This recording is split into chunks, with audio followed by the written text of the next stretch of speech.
أعوذ بالله من الشيطان الرجيم. بسم الله الرحمن الرحيم. إليه يرد علم الساعة وما تخرج من ثمرات من أكمامها وما تحمل من أنثى ولا تضع إلا بعلمه ويوم يناديهم أين شركائي قالوا آذناك ما منا من شهيد وضل عنهم ما كانوا يدعون من قبل وظنوا ما لهم من محيص لا يسأم الإنسان من دعاء الخير وإن مسه الشر فيئوس قنوط ولئن أذقناه رحمة منا من بعد ضراء مسته ليقولن هذا لي وما أظن الساعة قائمة ولئن رجعت إلى ربي إن لي عنده للحسنى فلننبئن الذين كفروا بما عملوا ولنذيقنهم من عذاب غليظ وإذا أنعمنا على الإنسان أعرض ونأى بجانبه وإذا مسه الشر فذو دعاء عريض قل أرأيتم إن كان من عند الله ثم كفرتم به من أضل ممن هو في شقاق بعيد سنريهم آياتنا في الآفاق وفي أنفسهم حتى يتبين لهم أنه الحق أولم يكف بربك أنه على كل شيء شهيد ألا إنهم في مرية من لقاء ربهم ألا إنه بكل شيء محيط. بسم الله الرحمن الرحيم. حميم عين سين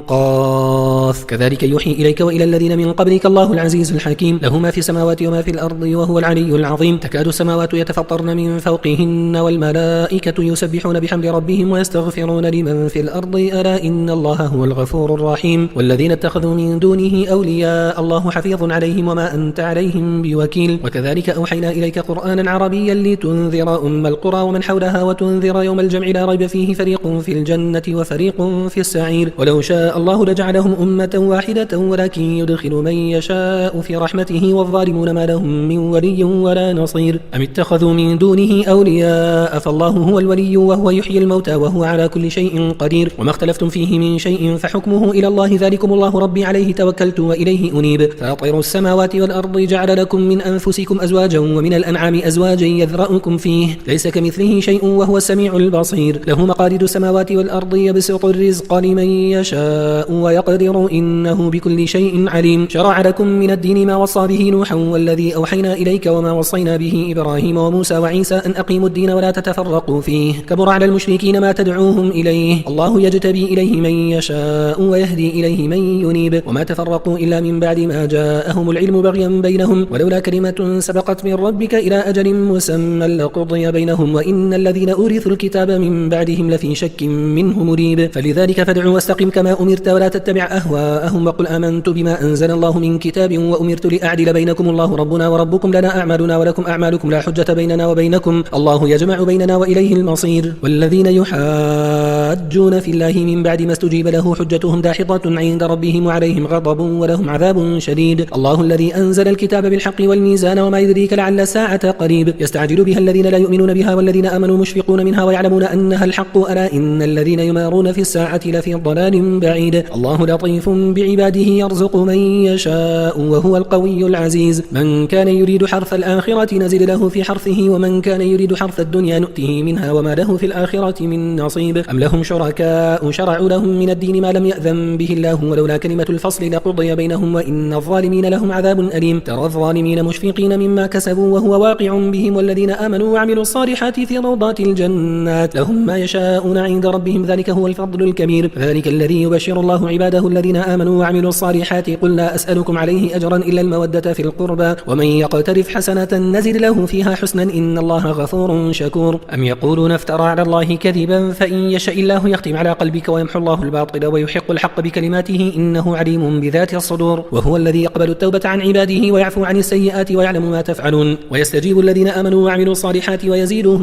من فضله والكافرون لهم عذاب شديد ولو بسط الله الرزق لعباده لبغوا في الأرض ولكن ينزل بقدر ما يشاء إنه بعباده خبير بصير وهو الذي ينزل الغيث من بعد ما قنطوا وينشر رحمته وهو الولي الحميد ومن آياته خلق السماوات والأرض وما بث فيهما من دابة وهو على جمعهم إذا يشاء قدير وما أصابكم من مصيبة فبما كسبت أيديكم ويعفو عن كثير وما أنتم بمعجزين في الأرض وما لكم من دون الله من ولي ولا نصير ومن آياته الجوار في البحر كالأعلام إن يشأ يسكن يرسل الريح فيظللن رواكد على ظهره إن في ذلك لآيات لكل صبار شكور أو يوبقهن بما كسبوا ويعفو عن كثير ويعلم الذين يجادلون في آياتنا ما لهم من محيص فما أوتيتم من شيء فمتاع الحياة الدنيا وما عند الله خير وأبقى للذين آمنوا وعلى ربهم يتوكلون والذين يجتنبون كبائر الإثم والفواحش وإذا ما غضبوا هم يغفرون والذين استجابوا لربهم وأقاموا الصلاة وأمرهم شورى بينهم ومما رزقناهم ينفقون والذين إذا أصابهم البغي هم ينتصرون وجزاء سيئة سيئة مثلها فمن عفا وأصلح فأجره على الله إنه لا يحب الظالمين ولمن انتصر بعد ظلمه فأولئك ما عليهم من سبيل إنما السبيل على الذين يظلمون الناس ويبغون في الأرض بغير الحق أولئك لهم عذاب أليم ولمن صبر وغفر إن ذلك لمن عزم الأمور ومن يضلل الله فما له من ولي من بعده وترى الظالمين لما رأوا العذاب يقولون هل إلى مرد من سبيل وتراهم يعرضون عليها خاشعين من الذل ينظرون من طرف خفي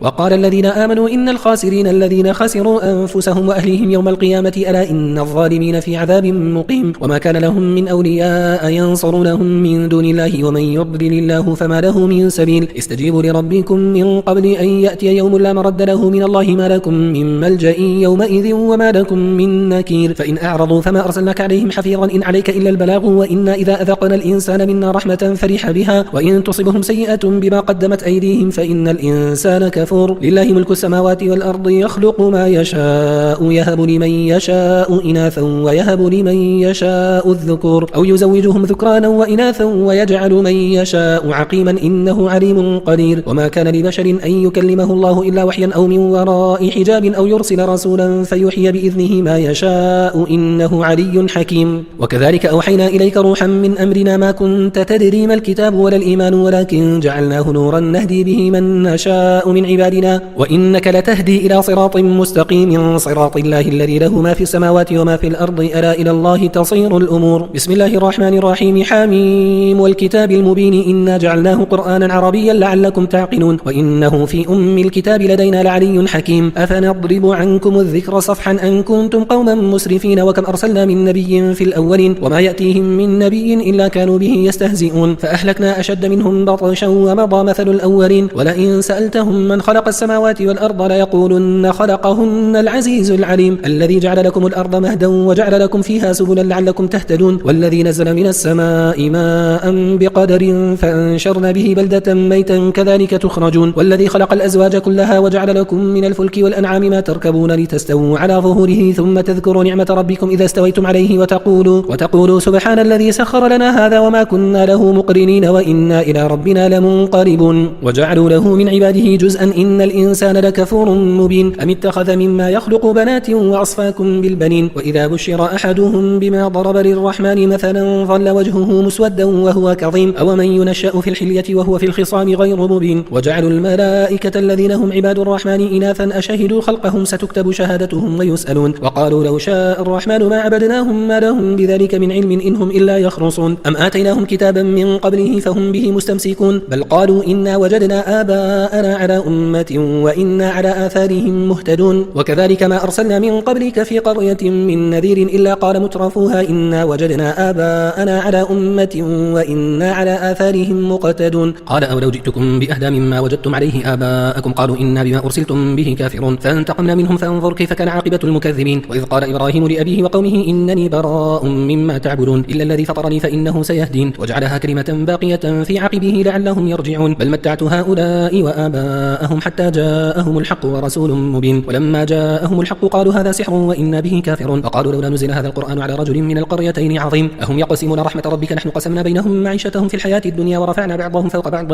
درجات ليتخذ بعضهم بعضا سخريا ورحمة ربك خير مما يجمعون ولولا أن يكون الناس أمة واحدة لجعلنا لمن يكفر بالرحمن لبيوتهم سقفا من فضة ومعارج عليها يظهرون ولبيوتهم أبوابا وسررا عليها يتكئون وزخرفا وإن كل ذلك لما متاع الحياة الدنيا والآخرة عند ربك للمتقين ومن يعش عن ذكر الرحمن نقيض له شيطانا فهو له قرين وإنهم ليصدونهم عن السبيل ويحسبون أنهم مهتدون حتى إذا جاءنا قال يا ليت بيني وبينك بعد المشرقين فبئس القرين ولن ينفعكم اليوم إذ ظلمتم أنكم في العذاب مشتركون أفأنت تسمع الصم أو تهدي العمي ومن كان في ضلال مبين فإما نذهبن بك فإنا منهم منتقمون أو نرينك الذي وعدناهم فإنا عليهم مقتدرون فاستمسك بالذي أوحي إليك إنك على صراط مستقيم وإنه لذكر لك ولقومك وسوف تسألون واسأل من أرسلنا من قبلك من رسلنا أجعلنا من دون الرحمن آلهة يعبدون ولقد أرسلنا موسى بآياتنا إلى فرعون وملئه فقال إني رسول رب العالمين فلما جاءهم بآياتنا إذا هم منها يضحكون وما نريهم من آية إلا هي أكبر من أختها وأخذناهم بالعذاب لعلهم يرجعون وقالوا يا أيها الساحر ادع لنا ربك بما عهد عندك إننا لمهتدون فلما كشفنا عنهم العذاب إذا هم ينكثون ونادى فرعون في قومه قال يا قوم أليس لي ملك مصر وهذه الأنهار تجري من تحتي أفلا تبصرون أم أنا خير من هذا الذي هو مهين ولا يكاد يبين فلولا ألقي عليه أسورة من ذهب أو جاء معه الملائكة مقترنين فاستخف قومه فأطاعوه إنهم كانوا قوما فاسقين فلما آسفونا انتقمنا منهم فأغرقناهم أجمعين فجعلناهم سلفا ومثلا للآخرين ولما ضرب ابن مريم مثلا إذا قومك منه يصدون وقالوا أآلهتنا خير أم هو ما ضربوه لك إلا جدلا بل هم قوم خاصمون إن هو إلا عبد أنعمنا عليه وجعلناه مثلا لبني إسرائيل ولو نشاء لجعلنا منكم ملائكة في الأرض يخلفون وإنه لعلم للساعة فلا تمترن بها واتبعوني هذا صراط مستقيم ولا يصدنكم الشيطان إنه لكم عدو مبين ولما جاء عيسى بالبينات قال قد جئتكم بالحكمة ولأبين لكم بعض الذي تختلفون فيه فاتقوا الله وأطيعون إن الله هو ربي وربكم فاعبدوه هذا صراط مستقيم فاختلف الأحزاب من بينهم فويل للذين ظلموا من عذاب يوم أليم هل ينظرون إلا ساعة أن تأتيهم بغتة وهم لا يشعرون الأخلاء يومئذ بعضهم لبعض عدو إلا المتقين يا عبادي لا خوف عليكم اليوم ولا أنتم تحزنون الذين آمنوا بآياتنا وكانوا مسلمين ادخلوا الجنة أنتم وأزواجكم تحبرون يطاف عليهم بصحاف من ذهب وأكواب وفيها ما تشتهيه الأنفس وتلذ الأعين وأنتم فيها خالدون وتلك الجنة التي أورثتموها بما كنتم تعملون لكم فيها فاكهة كثيرة منها تأكلون إن المجرمين في عذاب جهنم خالدون لا يفتر عنهم وهم فيه مبلسون وما ظلمناهم ولكن كانوا هم الظالمين ونادوا يا مالك ليقضي علينا ربك قال إنكم ماكثون لقد جئناكم بالحق ولكن أكثركم للحق كارهون أم أبرموا أمرا فإنا مبرمون أم يحسبون أننا لا نسمع سرهم ونجواهم بلى ورسلنا لديهم يكتبون قل إن كان للرحمن ولد فأنا أول العابدين سبحان رب السماوات والأرض رب العرش عما يصفون فذرهم يخوضوا ويلعبوا حتى يلاقوا يومهم الذي يوعدون وهو الذي في السماء إله وفي الأرض إله وهو الحكيم العليم وتبارك الذي له ملك السماوات والأرض وما بينهما وعنده علم الساعة وإليه ترجعون ولا يملك الذين يدعون من دونه الشفاعة إلا من شهد بالحق وهم يعلمون ولئن سألتهم من خلقهم ليقولن الله فأنى يؤفكون وقيله يا رب إن هؤلاء قوم لا يؤمنون فاصفح عنهم وقل سلام فسوف يعلمون بسم الله الرحمن الرحيم حميم والكتاب المبين إنا أنزلناه في ليلة مباركة إنا كنا منذرين فيها يفرق كل أمر حكيم أمرا من عندنا إنا كنا مرسلين رحمة من ربك إنه هو السميع العليم رب السماوات والأرض وما بينهما إن كنتم موقنين لا إله إلا هو يحيي ويميت ربكم ورب آبائكم الأولين بل هم في شك يلعبون فارتقب يوم تأتي السماء بدخان مبين يغشى الناس هذا عذاب أليم ربنا اكشف عنا العذاب إنا مؤمنون أن لهم الذكرى وقد جاءهم رسول مبين ثم تولوا عنه وقالوا معلم مجنون إنا كاشف العذاب قليلا إنكم عائدون يوم نبطش البطشة الكبرى إنا منتقمون ولقد فتنا قبلهم قوم فرعون وجاءهم رسول كريم أن أدوا إلي عباد الله إني لكم رسول أمين وألا تعلوا على الله إني آتيكم بسلطان مبين وإني عذت بربي وربكم أن ترجمون وإن لم تؤمنوا لي فاعتزلون فدعا ربه أن هؤلاء قوم مجرمون فأسر بعبادي ليلا إنكم متبعون واترك البحر رهوا إنهم جند مغرقون كم تركوا من جنات وعيون وزروع ومقام كريم ونعمة كانوا فيها فاكهين كذلك وأورثناها قوما آخرين فما بكت عليهم السماء والأرض وما كانوا منظرين ولقد نجينا بني إسرائيل من العذاب المهين من فرعون إنه كان عاليا من المسرفين ولقد اخترناهم على علم على العالمين وآتيناهم من الآيات ما فيه بلاء مبين إن هؤلاء ليقولون إن هي إلا موتتنا الأولى وما نحن بمنشرين فأتوا بآبائنا إن كنتم صادقين أهم خير أم قوم تبع والذين من قبلهم أهلكناهم إنهم كانوا مجرمين وما خلقنا السماوات والأرض وما بينهما لاعبين ما خلقناهما إلا بالحق ولكن أكثرهم لا يعلمون إن يوم الفصل ميقاتهم أجمعين يوم لا يغني مولا عن مولا شيئا ولا هم ينصرون إلا من رحم الله إنه هو العزيز الرحيم إن شجرة الزقوم طعام الأثيم كالمهل يغلي في البطون كغلي الحميم خذوه فاعتلوه إلى سواء الجحيم ثم صبوا فوق رأسه من عذاب الحميم ذق إنك أنت العزيز الكريم إن هذا ما كنتم به تمترون إن المتقين في مقام أمين في جنات وعيون يلبسون من سندس واستبرق متقابلين كذلك وزوجناهم بحور عين يدعون فيها بكل فاكهة آمنين لا يذوقون فيها الموت إلا الموتة الأولى ووقاهم عذاب الجحيم فضلا من ربك ذلك هو الفوز العظيم فإنما يسرناه بلسانك لعلهم يتذكرون فارتقب إنهم مرتقبون بسم الله الرحمن الرحيم حميم تنزيل الكتاب من الله العزيز الحكيم إن في السماوات والأرض لآيات للمؤمنين وفي خلقكم وما يبث من دابة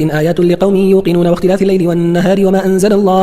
أنزل الله من السماء من رزق فأحيا به الأرض بعد موتها وتصريف الرياح آيات لقوم يعقلون تلك آيات الله نتلوها عليك بالحق فبأي حديث بعد الله وآياته يؤمنون ويل لكل أفاك أثيم يسمع آيات الله تتلى عليه ثم يصر مستكبرا كأن لم يسمعها فبشره بعذاب أليم وإذا علم من آياتنا شيئا اتخذها هزوا أولئك لهم عذاب مهين من ورائهم جهنم ولا يغني عنهم ما كسبوا شيئا ولا ما اتخذوا من دون الله أولياء ولهم عذاب عظيم. هذا هدى والذين كفروا بآيات ربهم لهم عذاب من رجز أليم. الله الذي سخر لكم البحر لتجري الفلك فيه بأمره ولتبتغوا من فضله ولعلكم تشكرون وسخر لكم ما في السماوات وما في الأرض جميعا منه إن في ذلك لآيات لقوم يتفكرون. قل للذين آمنوا يغفروا للذين لا يرجون أيام الله ليجزي قوما بما كانوا يكسبون من عمل صالحا فلنفسه ومن أساء فعليها ثم إلى ربكم ترجعون. ولقد آتينا بني إسرائيل الكتاب والحكم والنبوة ورزقناهم من الطيبات وفضلناهم على العالمين وآتيناهم بينات من الأمر فما اختلفوا إلا من بعد ما جاءهم العلم بغيا بينهم إن ربك يقضي بينهم يوم القيامة فيما كانوا فيه يختلفون ثم جعلناك على شريعة من الأمر فاتبعها ولا تتبع أهواء الذين لا يعلمون إنهم لن يغنوا عنك من الله شيئا وإن الظالمين بعضهم أولياء بعض والله ولي المتقين. هذا بصائر للناس وهدى ورحمة لقوم يوقنون. أم حسب الذين اجترحوا السيئات أن نجعلهم كالذين آمنوا وعملوا الصالحات سواء محياهم ومماتهم ساء ما يحكمون. وخلق الله السماوات والأرض بالحق ولتجزى كل نفس بما كسبت وهم لا يظلمون. أفرأيت من اتخذ إلهه هواه وأضله الله على علم وختم على سمعه وقلبه وجعل على بصره غشاوة فمن يهديه من بعد الله أفلا تذكرون. وقالوا ما هي إلا حياتنا الدنيا نموت ونحيا وما يهلكنا إلا الدهر وما لهم بذلك من علم إنهم إلا يظنون. وإذا تتلى عليهم آياتنا بينات ما كان حجتهم إلا أن قالوا ائتوا بآبائنا إن كنتم صادقين. قل الله يحييكم ثم يميتكم ثم يجمعكم إلى يوم القيامة لا ريب فيه ولكن أكثر الناس لا يعلمون. ولله ملك السماوات والأرض ويوم تقوم الساعة يومئذ يخسر المبطلون. وترى كل أمة جاثية كل أمة تدعى إلى كتابها اليوم تجزون ما كنتم تعملون. هذا كتابنا ينطق عليكم بالحق إنا كنا نستنسخ ما كنتم تعملون. فأما الذين آمنوا وعملوا الصالحات فيدخلهم ربهم في رحمته ذلك هو الفوز المبين. وأما الذين كفروا أفلم تكن آياتي تتلى عليكم فاستكبرتم وكنتم قوما مجرمين. وإذا قيل إن وعد الله حق والساعة لا ريب فيها قلتم ما ندري ما الساعة إن نظن إلا ظنا وما نحن بمستيقنين. وبدا لهم سيئات ما عملوا وحاق بهم ما كانوا به يستهزئون. وقيل اليوم ننساكم كما نسيتم لقاء يومكم هذا ومأواكم النار وما لكم من ناصرين. ذلكم بأنكم اتخذتم آيات الله هزوا وغرتكم الحياة الدنيا فاليوم لا يخرجون منها ولا هم يستعتبون. فلله الحمد رب السماوات ورب الأرض رب العالمين وله الكبرياء في السماوات والأرض وهو العزيز الحكيم.